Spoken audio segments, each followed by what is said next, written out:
ఆయన మా భార్యతో రాలేదు కదా. టీటీడీకి భార్యతో రాలేదు. రాలేదు, ఒక్కసారి కూడా రాలేదు. ఆ అమ్మ ఇంతవరకు పైన కొండ మీద అడిగే పెట్టలే. భారతమ్మ ప్రాపర్ రికార్డ్స్ ఉన్నాయి అయితే రాలేదని. ఇప్పుడు కొండకు రాకుండా ఇంటికాడ సెట్టింగ్ వేసుకొని ప్రసాదం పెడితే అందరం చూసాం, కోట్ల మంది ప్రజలు చూసారు. ఎవరికి ప్రసాదం పెడితే? భారతికి పెడితే ఆమె ఇట్లా పడేసింది పబ్లిక్గా. నా దగ్గర విజువల్స్ ఉన్నాయి. అటువంటిప్పుడు అంత పెద్ద కోట్లు పెట్టి ఖర్చు పెట్టి సెట్టింగ్ చేయటం ఎందుకు, ఆ దొంగ పూజలు చేయటం ఎందుకని నా పాయింట్. హోమంలు ఇవన్నీ కూడా అన్నీ దొంగ పూజలే. మెడలో సిలువ వేసుకొని ఏం పూజలు చేస్తారండి, ఏమి యాగాలు యజ్ఞాలు చేస్తారు చెప్పండి. చిత్తశుద్ధితో చేయాలా, ఆ చిత్తశుద్ధి అనేది వాళ్ళ దగ్గర లేదు. అదే నా ప్రధానమైన ఆరోపణ. ఆమె రమ్మనుండు.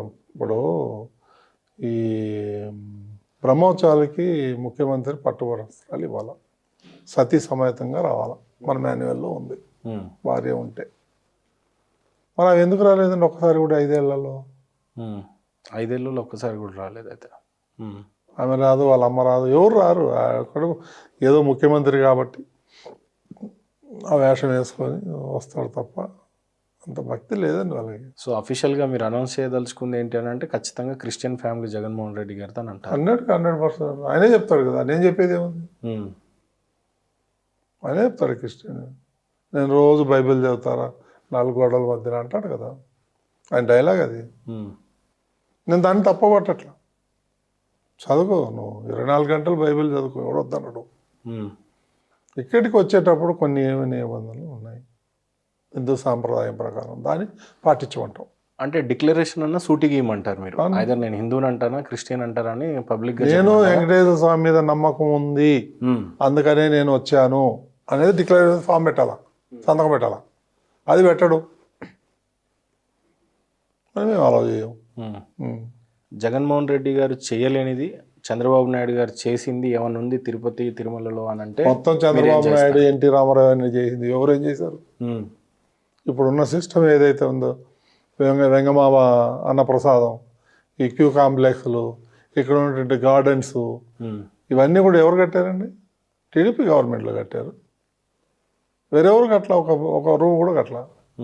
ఈ గెస్ట్ హౌస్లు పెద్ద పెద్దవి కట్టుకున్నారు వాళ్ళు పంచుకొని, అంతే తప్ప సామాన్య భక్తుడికి వాళ్ళు ఏం చేయలేదండి. ఓకే, ఈరోజు 2 లక్షల మంది భోజనం చేస్తారు పర్ డే అన్నప్రసాదం. కొన్ని వేల కోట్ల రూపాయలు ఎఫ్డి ఉంది మనకి అన్నప్రసాదం.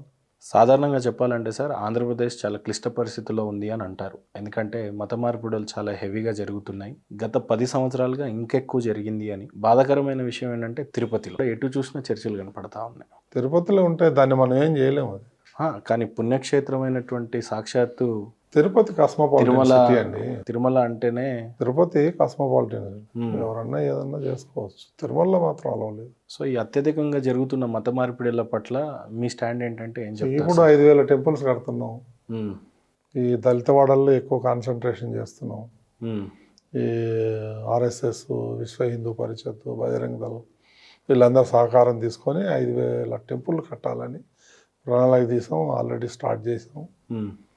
దాదాపు ఒక 500-600 టెంపుల్స్ స్టార్ట్ అయినాయి. ఇక 1 ఇయర్ లోపల 5,000 కట్టేస్తాం. అంటే అక్కడ భజన మందిరాలు అవి ఇవి కట్టి, అక్కడ ఉన్నటువంటి మత మార్పిడులు కొంచెం ఆపి అందరినీ పిలిచి, అక్కడ దీంట్లో ఆర్ఎస్ఎస్ వాళ్ళు బాగా గ్రౌండ్ వర్క్ చేస్తున్నారు. సార్ ప్రధానంగా చెప్పాలంటే టీడీపీ వెలుగులోకి తీసుకొచ్చింది లడ్డులో కల్తీ జరిగింది అని చెప్పేసి. రిపోర్ట్స్ చూసినట్లయితే కల్తీ ఏం జరగలేదు అని చెప్పేసి అని అంటారు. వైఎస్ఆర్సీపీ వాళ్ళేమో ఈరోజు ట్వీట్లు పెట్టుకున్నారు, ప్రెస్ మీట్లు పెట్టుకున్నారు, మీరేమో కల్తీ జరిగింది అని అంటున్నారు. మీ వాళ్ళ రిపోర్టు ఇప్పుడు అందులో క్లారిటీ ఏంటంటే, అందులో పంది కొవ్వు 10% కన్నా ఎక్కువ లేదు అని ఇచ్చాడు రిపోర్టు.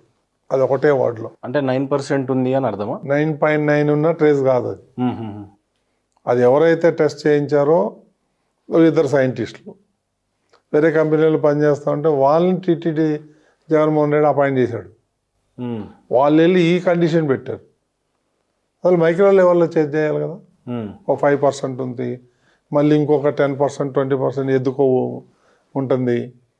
యానిమల్ అంటే ఒక పిగ్గే కాదు కదండి, ఎనీ యానిమల్స్ ఎనీ యానిమల్. అవన్నీ ఏం చెక్ చేయాలి, ఓన్లీ పిగ్. అక్కడ డౌట్, అది కూడా 10% పైన లేదు అంతే. అలా రావడానికి ఇప్పుడు మీ ప్రభుత్వం అన్నీ మ్యానిపులేటెడ్ అండి. మీరు సారీ టు సే సిబిఐని చాలా ఈజీగా మేనేజ్ చేయొచ్చు. అందుకని ఎప్పుడైనా కానీ కరుణాకర్ రెడ్డి చిన్న ఇష్యూ అయినా సిబిఐ ఎంక్వైరీ అంటే సిబిఐ ఎంక్వైరీ అయితే ఈజీగా మేనేజ్ చేయొచ్చు. ఎందుకంటే 13 ఏళ్ళ నుంచి సిబిఐ కోర్టుకు పోవట్లేదు జగన్మోహన్ రెడ్డి. ఎందుకు పోవట్లేదు? నువ్వు నేను పోకపోతే ఊరుకుంటావా? 2 వాయిదాలు కాకపోతే అరెస్ట్ వారెంట్ ఇచ్చి లోపల తీసుకెళ్ళేస్తారు. అట్లా 13 ఏళ్ళ నుంచి పోకుండా ఉంటాడు ఆ కోర్టుకి. ఏమైనాయి కేసులు? ఏమైనాయంటే 1000 కోట్లు లిక్కర్లు కానీ వాటిలో వీటిలో అన్నీ కొట్టేసి అలా డబ్బులు ఖర్చు పెడతారు కొన్ని ఏజెన్సీలకి. అలానే ఇప్పుడు లడ్డు కల్తీ కూడా అలానే మేనేజ్ జరిగిందంటారు. ఎస్, నాకు డౌట్. ఎలా తేలాలి మరి లడ్డు వివాదం? ఏం చేస్తాం, దేవుడికి వదిలేయాలి. ఇంకా ఏం చేస్తాం అంటే ఒక పరిష్కారం చూపించినట్టుగా లడ్డులో కల్తీ జరిగింది జరగలేదు అనే వాళ్ళు అన్నది విషయంలో చైర్మన్ గా మీరే స్టాండ్ తీసుకుంటారు. వాళ్ళు అన్నది ఏంటంటే ఇది నెయ్యి కాదు, అన్ని కెమికల్స్, 100% కెమికల్స్. ఎంటైర్ లడ్డులో ఉన్నటువంటిది నెయ్యి కాదు, 100% కనీసం పర్సంటేజ్ స్టేజ్ లో చెప్పాలంటే 1% కూడా నెయ్యి లేదు. మరి అదేం కెమికల్ సార్? అవన్నీ మలేషియా నుంచి ఇంపోర్ట్ చేశారు. అది ఉన్నాయి రికార్డులో, చార్జ్ షీట్లో ఉంది. నేను చెప్పేది కాదు. కోట్ల మంది భక్తులను మోసం చేసినట్టే కదా చేశారు కదా. అది కూడా పాయిజన్. అది మీరు టీవీలో మా మూర్తి డిబేట్ చూసారో లేదో, ఆ కెమికల్ కూడా పాయిజన్, స్లో పాయిజన్. 20 కోట్ల లడ్డూలు తయారు చేశారు దాని మీద. అంటే ఈ రకంగా హిందువులను ఏం చేద్దాం అనుకున్నారు సార్? మరి చంపేద్దాం అనుకున్నారు స్లో పాయిజన్ ఇచ్చి. అదే కదా మా బాధ. మేము బరస్ట్ అయ్యేది ఎందుకు? వాడెవడు అంటే అక్కడెక్కడో ఈ తీవ్రవాదులు ఏదేదో కెమికల్ స్లో పాయిజన్ కలిపి చంపేద్దాం వెజిటేబుల్స్లో అని వాడేదో చేస్తుంటే ఓకే, కానీ మరీ భక్తుల దగ్గర ఈ రకంగా కలియుగ స్వామి ఏమేమి కెమికల్ ఉందని కూడా ఉందండి ల్యాబ్ రిపోర్ట్. సిట్ ఇచ్చిన దాంట్లో ఉందండి. అవన్నీ హైడ్ చేసి ఆ ఒక్క పాయింటే పంది కొవ్వు లేదు, 10% కన్నా ఎక్కువ లేదు, మా క్లీన్ చిట్ ఇచ్చారు, అంత అబద్ధాలే. ఈ మాజీ ఎమ్మెల్యేలంతా ప్రెస్ మీట్లు పెట్టి కౌంటర్లు ఇస్తా ఉన్నారు మీ మీద కూడా, లేకపోతే టీటీడీ మీద, వాళ్ళకు ఉండేది ఆయుధం అదే కదా. వాళ్ళ పత్రిక, వాళ్ళ ఛానల్లో వాళ్ళు ఇష్టం అని చెప్తారు. సిట్ రిపోర్ట్ ఉంది కదా. ఒక టీటీడీ చైర్మన్గా లడ్డు విషయంలో ఫైనల్గా మీరేం స్టేట్మెంట్ ఇవ్వదలుచుకున్నారు బలంగా? నేను ఆల్రెడీ ఇచ్చాను స్టేట్మెంట్. ప్రజలకు ఇవ్వాల్సి అయిపోయింది. మేము వచ్చిన తర్వాత, ఈ కూటమి ప్రభుత్వం వచ్చిన తర్వాతనే ఆ కల్తీ నెయ్యి బయటకు వచ్చింది. మనమే అది ల్యాబ్కి పంపించి టెస్ట్ చేయించాం.